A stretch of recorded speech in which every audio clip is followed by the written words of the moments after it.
Things kick off with the Traveler and Paimon tracking down the tone-deaf bard himself at Star Snatch Cliff, and honestly, the vibes are immaculate.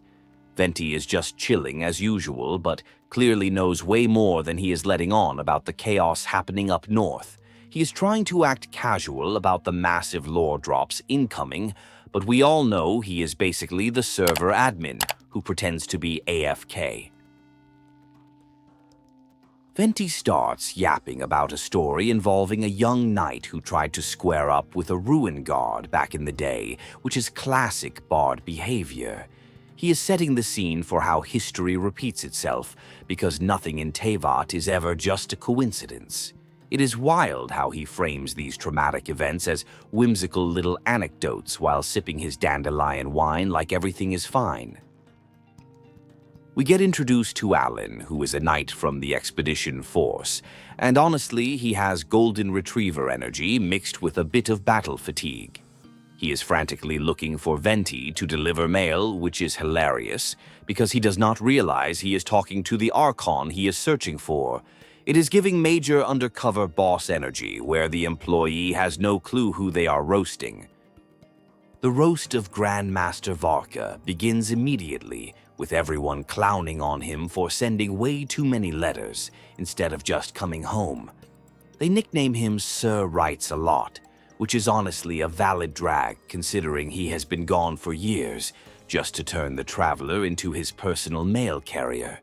The shade thrown here is top tier and proves that even legendary heroes get bullied by their friends.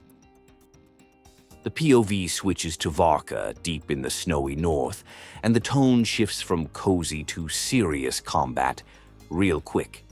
He is out there soloing monsters and looking for threats while monologuing about being watched. You can tell he is stressed but trying to maintain that unbothered, unkillable leader persona, even though he is definitely fighting for his life in the middle of nowhere. Varka runs into the main antagonist, who is basically a dark mirror version of the Wolf of the North, and the tension is palpable. The enemy is trying to gaslight him with talk of corruption and injustice, but Varka is not falling for the bait. It is a classic standoff where both sides are testing the waters before the real hands get thrown later in the arc. Back in Mondstadt, the squad is running around delivering Varka's handwritten notes like specialized courier pigeons. It is actually kind of wholesome seeing how much the Grandmaster cares about checking in on everyone individually. It shows that despite being a muscle-bound warrior dude, he is actually a massive softie who misses his work family and wants to make sure they are not slacking off. Jean is stressing out over her letter because Varka is essentially telling her to prepare for the worst-case scenario where he does not make it back. He is giving her the keys to the kingdom, and it is heavy emotional baggage to drop in a letter. She is trying to be strong about it, but you can see the imposter syndrome creeping in just a little bit. Jean drops a massive lore dump about the history of the Knight of Boreas and how the title is connected to the wolf spirit. She explains that the wolf original home was actually up north before it moved to Mondstadt, which connects all the dots. It is wild to think about how deep the history goes, and how Varka is literally walking in the footsteps of ancient legends. The conversation gets deeper into why Varka was so secretive about his mission, and it turns out he was worried about repeating past tragedies. John realizes that the enemy they are facing is not just some random monster, but something that threatens the legacy of the Knights. It is a sobering moment where they realize the stakes are way higher than just a simple expedition gone wrong. Hi there! If you want to enjoy more gaming lore without grinding for 60 hours, hit that subscribe button. I do the grinding so you don't have to. Your support really helps the channel. The delivery route hits the Angel-less share and things get awkward fast with Diluc and Kaya in the same room. Varka's letter to Diluc is basically begging him to rejoin the Knights, which is bold considering their history. The tension between the brothers is still there, but they bond slightly over how annoying Varka's persistence is, which is honestly peak sibling energy.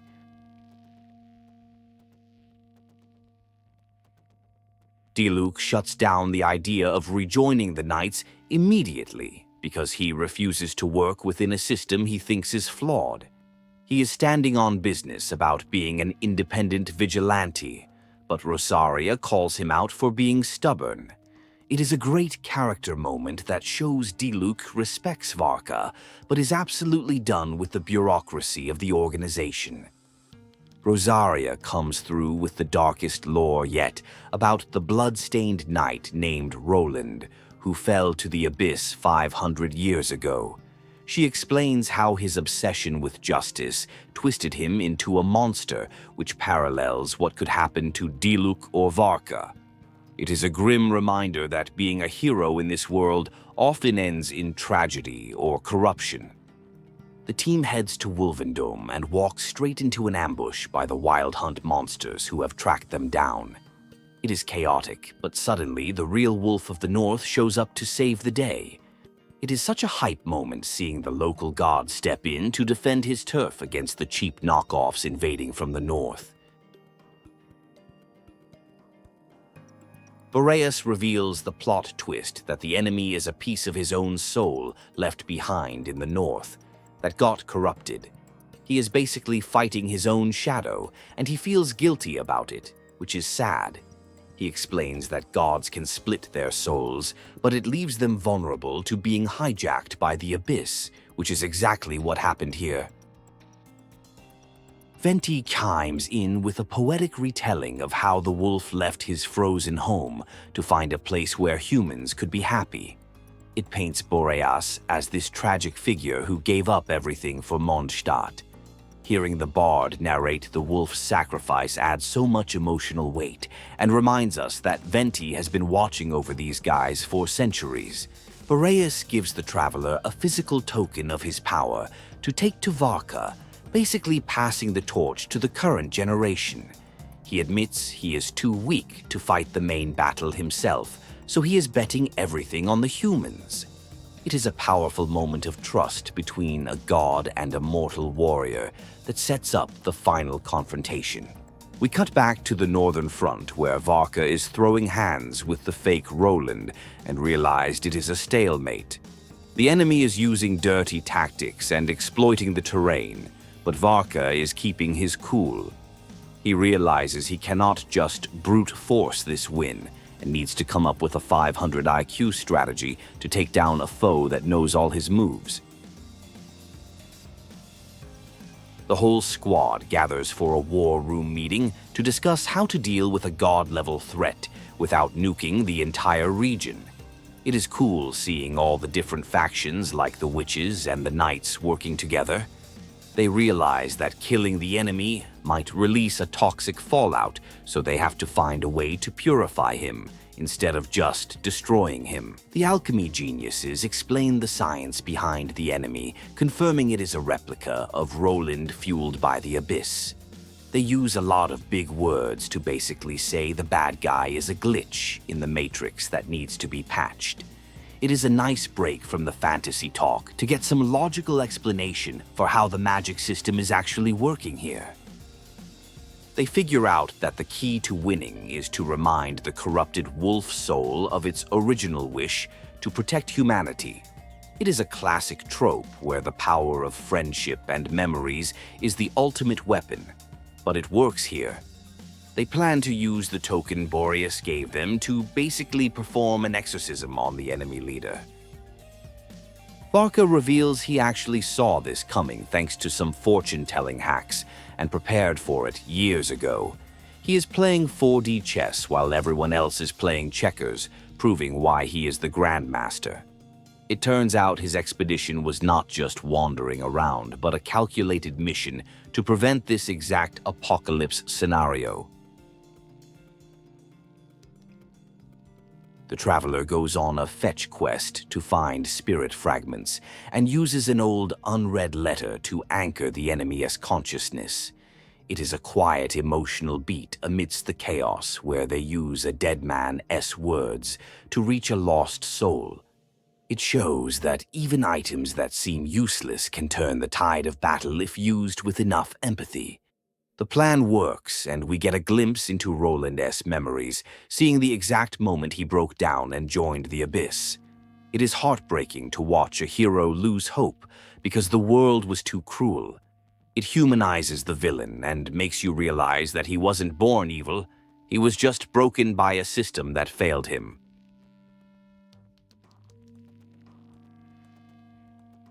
The connection reveals that Roland saw the truth of the world and decided the only way to fix it was to burn it all down. It is a radicalized perspective that contrasts with Varka's belief in protecting the status quo. The ideological battle is just as intense as the physical one because Roland truly believes he is doing the right thing. Things go sideways on the battlefield as the Wild Hunt launches a massive counterattack and surrounds the teams. The situation looks grim and everyone is scrambling to hold the line.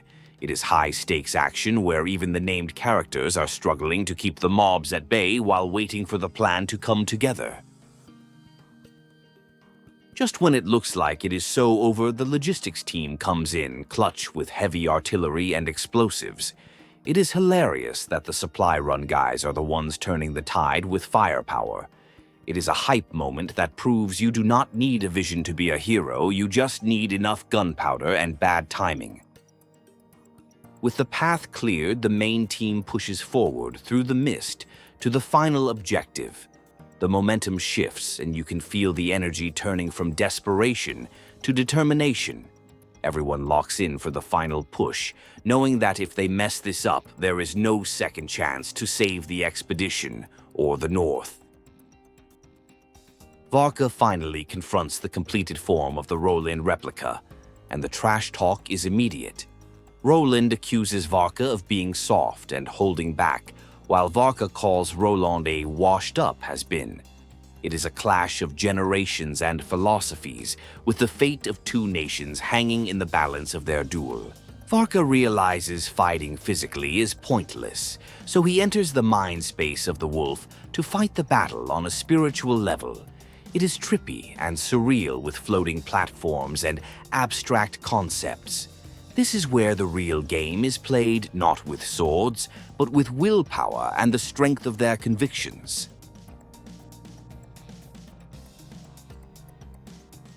Inside the mindscape, the environment tries to crush Varka with storms and despair, but he keeps pushing forward. It is a visual representation of his mental fortitude, refusing to buckle under the weight of history. He is literally walking through a hurricane of bad vibes and refusing to let it ruin his hair or his resolve.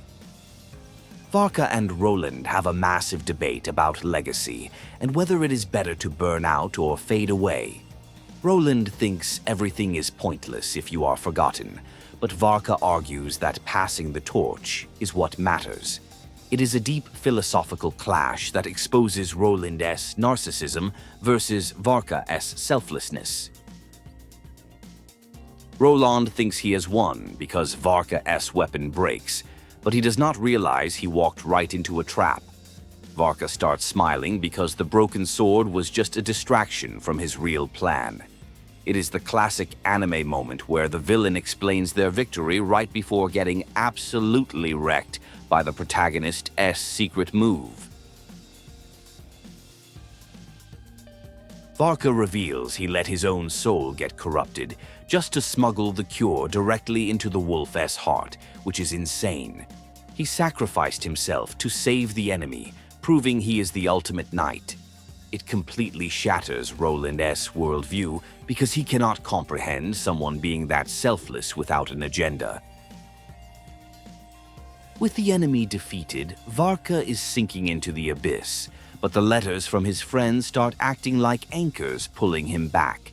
It is literally the power of friendship manifesting as a lifeline to drag him out of hell.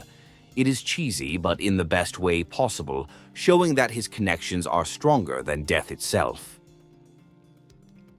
Varka bursts back into reality, alive and well, proving that he is actually built different. He refused to die because he promised he would come back for a drink, and he is a man of his word. The sheer audacity of fighting your way out of the afterlife just to avoid missing happy hour is legendary behavior. The arc wraps up with Varka deciding to stay in the north a bit longer to clean up the mess, but sending some knights home. He has secured the future and saved the day, but his work isn't fully done. He ends it enjoying the wind, knowing he changed destiny, and honestly, he deserves a massive vacation after carrying the entire team.